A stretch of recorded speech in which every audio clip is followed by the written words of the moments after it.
Why hello there, John. Hi Bertrand.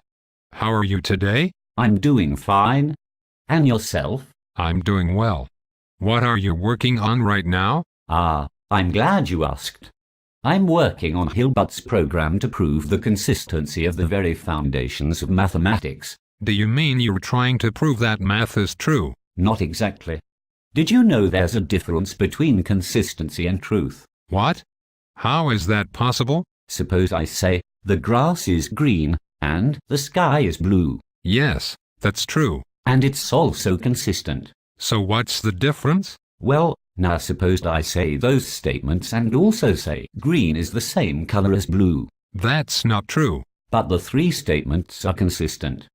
Consistency just means they can't contradict each other. So what is a set of inconsistent statements? The sky is blue. The sky being blue implies the grass is blue. The grass is green. Green is not the same color as blue. That makes no sense. Because it's inconsistent. Okay, so why do we care about systems that are consistent if they aren't true? The truth of a set of statements isn't always apparent. It has to be proved through experimentation. Experimental results are outputs.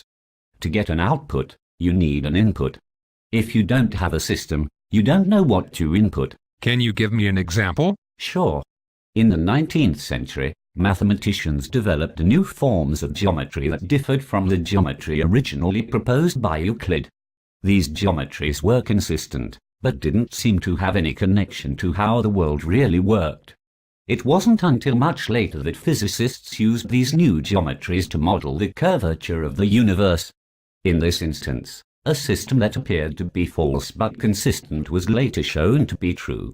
If mathematicians had only cared about truth, we never would have been able to apply these non-Euclidean geometries to other fields, like physics. Are there any systems that are inconsistent but true? Or does inconsistency always imply falseness? Not exactly.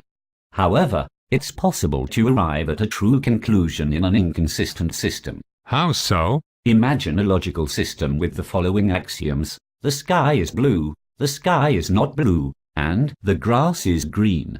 Is this system consistent or inconsistent? It's obviously inconsistent, since we can prove both the sky is blue and the sky is not blue. Right. However, we can also conclude that the sky is blue and the grass is green, a statement that is obviously true in our particular universe. So it is possible to draw true conclusions from an inconsistent set of axioms. Why would you ever want such a system? You wouldn't. That's why we mathematicians are so eager to prove the consistency of the foundations of mathematics.